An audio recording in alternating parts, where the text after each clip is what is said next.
what's up? Red Panda Anthem. Red Panda, what's good? Red Panda Anthem.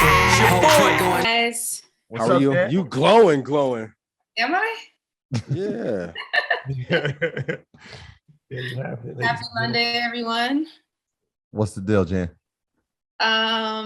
Wait. We got an update on what's the update? Tell us what's going on. What's the update? I have many updates this week. I'm just sticking to the plan, studying, just, A couple people on Red Panda said they want you to quit sharing your updates so you can glow and grow faster. So I want to just put that out there because I know they're about to text me. My updates? Not all of them. And I get because the other part that comes with it, the envy, and even, personal. I don't want nobody coming after you for that. It's all right. I'm covered. God got you. I got you too. I'm gonna keep fighting. Living my life like it's golden. Mm-hmm. But thank you. I appreciate that, Ian. I mean, one of the updates I guess I can give is that we finished charting and technical analysis as a community. That book is so amazing. I really love it. And I'm more of a long-term set it and forget it type of person, but this book actually gave me a lot of confidence. So I'm really excited, and we'll be paper trading as well as earners all together. So it's good. I feel really good about that. I mean, again, I feel like I'm in study mode in a lot of different areas in my life, and it's great. I feel like I'm growing. I started off the year that way, and we're growing together as a community. Yeah. Shout out to G and shout out to Lawrence. They put on a sermon yesterday. Oh my God. Book club was incredible. Drop some fire in the chat here in Zoom if you guys. Shout out to the book club. It was so motivating. It was beautiful. And we talked about not only investing, but how to not care what other people are doing. Make sure you don't have an expensive car, living beneath your means, really building a community and your family. It was so good. We all got to share and connect. You know how, we did the whole kumbaya thing. Troy started that. So you know how that. Jen B, I appreciate you. Put your Cash App in YouTube, please. I'm going to cut you off, Queen. I saw somebody from my home county, so I got excited. Go ahead. Oh, okay. All right. So let's go to Q first for our first question. Troy kind of stole her thunder, but she has another question. She's going to ask about SARK. Oh, okay. But it's all right. She got something else, so we're gonna go ahead. For those of you asking about USO in the comments, don't do it. Please don't do it. Where is she? We have so many hands raised right now. One moment. It's a good trade, not a good long-term investment. There she is. All right, Q. Unmute yourself, please. No problem. Thanks, Janet. Much love to you. I hope y'all can hear me. I first need to give a shout out to all three of you young kings. We appreciate you. No matter what people is doing, I need y'all to know that. And we praying for y'all. Some of us are. So, that Troy, means the world to me. Thank you. Yes, ma'am. For real. Troy, you did steal my thunder, but it's all cool because we I apologize. Go ahead. I'm just asking. That's just asking. Moving on. I'll just move on because y'all talked about it. That's all I wanted to know. But what did y'all think about Reed Hastings dumping that $20 million into Netflix, to buy that stock? Was that a good move? Was that to help? Was that just to show loyalty? What's your feedback regarding that? Troy, you want to go first since she called on you, and then we can run the round table. She said the investment in Netflix. Like I said earlier, Netflix is the number one in that space. There's a lot of pressure, obviously, on them from Disney. They just announced that they're going to be expanding the Disney Plus platform for 42 new countries. So, like I said, Netflix long term, I love whether it's somebody investing in it or not. I'm sometimes when Ian's like, yo, don't pay attention to the news, focus on what you know. We know that's a strong company. We know that its content is addictive. We know that people will subscribe and stay there and forget that they had the subscription. I feel like they were the originators of the subscription service that you just kind of forget that you keep paying. And so, yeah, I'm long-term on it. Another one of my 1,000 share club tickers. Yeah. Mark Cuban did say that he's only invested in 2 stocks, what he told us. And one of the 2 stocks was Netflix. Yeah. He said that last year. So obviously he's a billionaire. So I think Netflix has challenges though. Definitely. They have challenges, and they have a difficult road ahead, but they are first to market, which always helps. I think they'll be okay, but I think one of the big players in this is, and there's a great article in The Verge about streaming in Africa. I think whoever, and I know that, like I said, Disney is coming into some of these countries in Africa, but whoever can figure out how to get their service to be number one in these spaces where the population is increasing. And I know that you and Keys were talking about population growth the other night. So when you have a continent that has population growth that is young, if you can get your content to these people who have devices, right, mobile devices, and that's not necessarily TVs, and can consume that content, I think they're going to be whoever that is. And it might be an African tech streaming service right now that's doing it. But whoever can do it is going to be well ahead of this. Let me just say one thing about Africa real quick. Yeah, I spoke about it with Keys. Yep. Africa is the key to everything going forward. That's why China wants to take it over. Yes, yeah. That's why everybody always wanted to take over Africa. But that's a different story for a different day. But Africa is the key, and most continents have negative birth rates.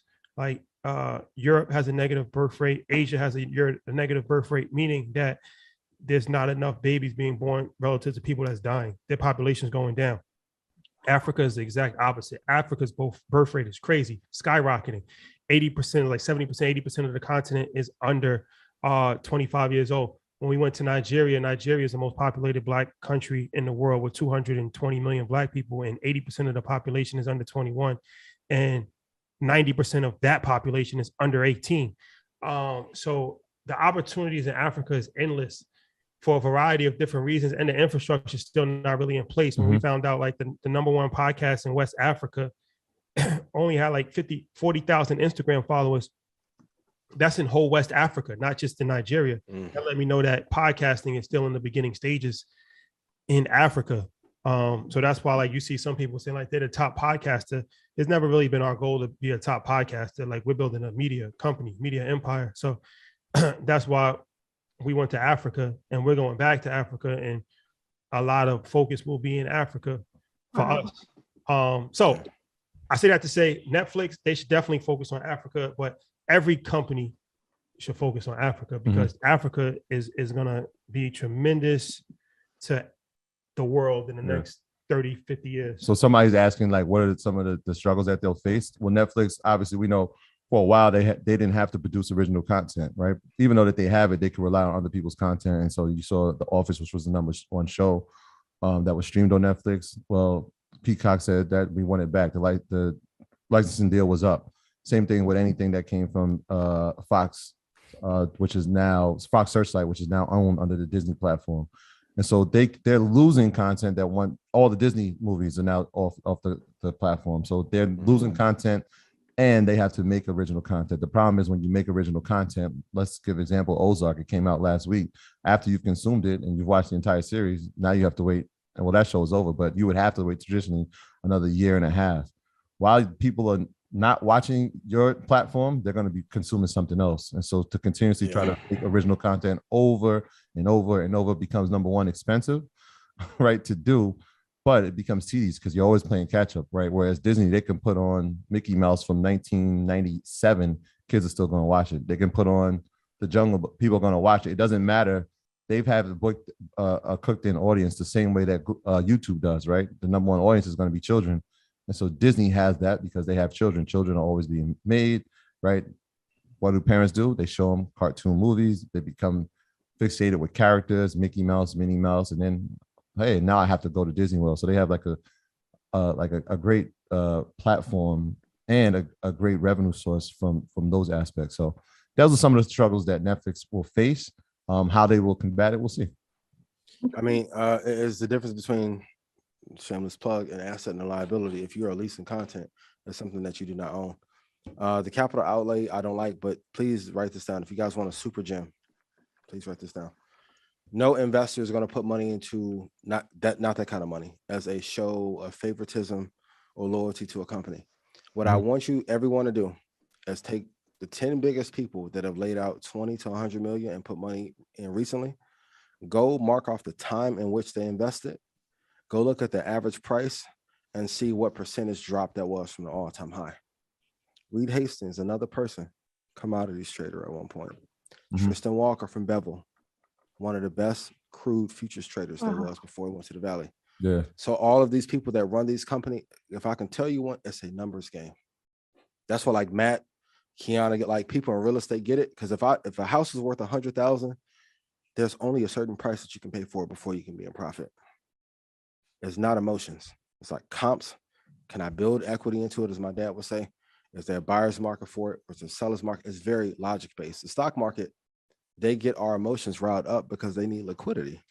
One of my favorite quotes from Josh Brown is like, you don't have to promote something that's good.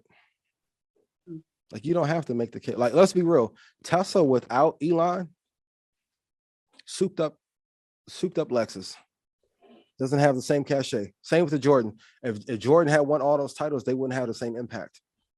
So, like, it's in a great place in time. Netflix, good business, ton of competition. The big thing that is saving them, I don't want to go too deep, but like for those of you in the hedge fund space or the institutional space, shout out to you, Dave, you, Pat Lewis, I appreciate you. Look at their capital outlays versus what the churn rate of Disney and all their other competition. So yeah, they got to pay a lot. But how long people actually staying with Disney Plus and HBO Max and every other competitor? Most subscription monthly based businesses churn from 5 to 9% a month. So by the time you get to month 10, most of your base is gone anyway. That's why charging monthly is not a good business model. That was the last thing I was going to say on Netflix. If you want to dive into the research of it, go see the level of investment from institutional investors versus retail. And it'll tell you a lot why people like believe in Netflix, right? Go look at the percentage of how much of the allocation is based on institutional investment. But the CEO, I think the original question was the CEO investing in the company. It's always good to have, confidence from leadership.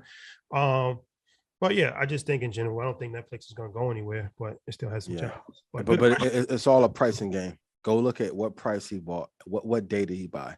Well, that will tell you a lot. That was key. He waited for a tremendous drop in the stock price, which is smart, and then he purchased it. We'll see when he sells it. That'll be key too. I knew Litecoin was in trouble when Charlie Lee. So I'll never forget that. This is let it go. This is a very valuable lesson. In 2017, Litecoin got to 100. 317. 317. Well, he said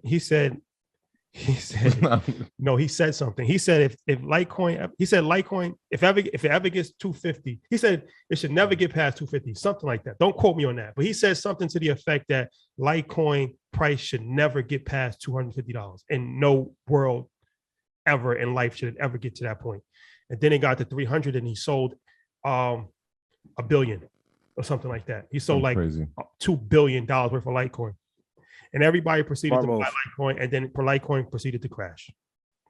Thanks, Charlie. When your founder sells 90% of their holdings, that means that you guys don't know what you're doing, and you're running this up. It's time to exit. Hold the bag. It's been real. That's one of the most legendary moves. Somebody gonna call that bag. Charlie Lee's Litecoin situation is one of the most legendary situations of all time. Because he said it. He literally said it. He's on record as saying. He tweeted it. Yeah. He sold 90% of his Litecoins, and it proceeded to crash. I mean, same with Elon. What was that last year when it was like it's stock value? But yeah, that was different though. I don't think Elon. He's still buying Tesla. Charlie, left the country. He's probably on an island somewhere. Where is Charlie Lee? Where is Charlie Lee? Question of the night. All right, let's get 2 more questions if we can. His leisure's been earned. That's a fact. That's a fact. Charlie Lee. I'm out of here. He's a the purpose of building a business or collecting assets is to sell them so you can be free, not so you can keep working. To freedom. Catch me in the Maldives. Yeah, we need Charlie Lee on the show. This that Red Panda Anthem. Ian, what's up? This that Red Panda Anthem. Red Panda, what's good? Red Panda Anthem. Your boy.